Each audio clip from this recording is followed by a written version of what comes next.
There was a young man who came to the Prophet ﷺ complaining to the Messenger ﷺ. He said to him, Ya Rasulullah, my father takes my money. He always asks me for money. Rasul ﷺ said, well, call your father. He went to call his father. Jibreel alayhi salam came to the Prophet ﷺ in that time. And he said to him, Rasulullah, when the father comes to you, ask him, what were you saying in secret on your way here? Father was muttering something which his son couldn't hear. He said, ask him what he was saying.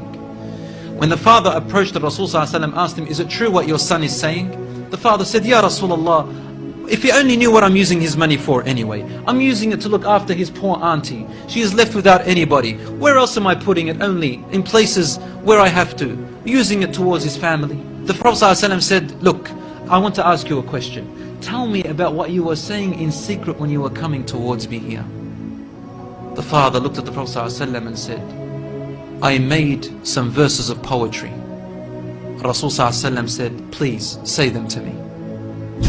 And he said, oh son, I nourished you when you were a baby. And I looked after you in care as you grew up until you became an adolescent. You lived upon what I worked for and strived and sacrificed in my body and time and wealth, so that you may live healthy.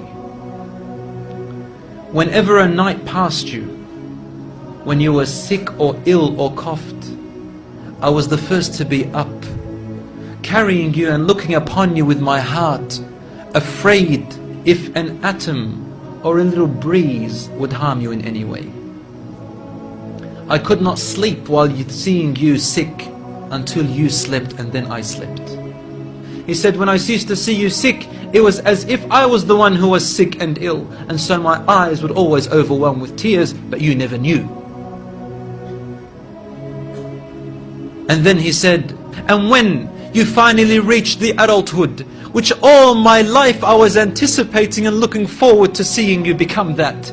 I mean, this is all he's doing, right? He's raising him, waiting for the day he's going to get married, the day when he will get his qualifications and finish, the day when he will get his skill, the day when he can stand on his feet, the day when he will rejoice, until you reach the day when I have all my life anticipated in my heart to see you reach and rejoice.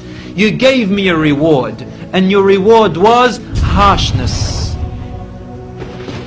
and frowniness and mistreatment, as if I am the one who owes you and you owe me nothing.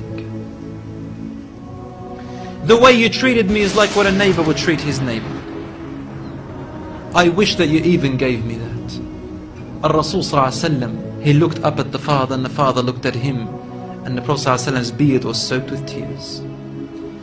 From his emotion, Rasul ﷺ grabbed the boy from his chest. He shook him and said to him, you and everything you own belongs to your father. This hadith is narrated in Ibn Majah. Today we see children taking their own parents to court because they took their house or their property. Allahu Akbar.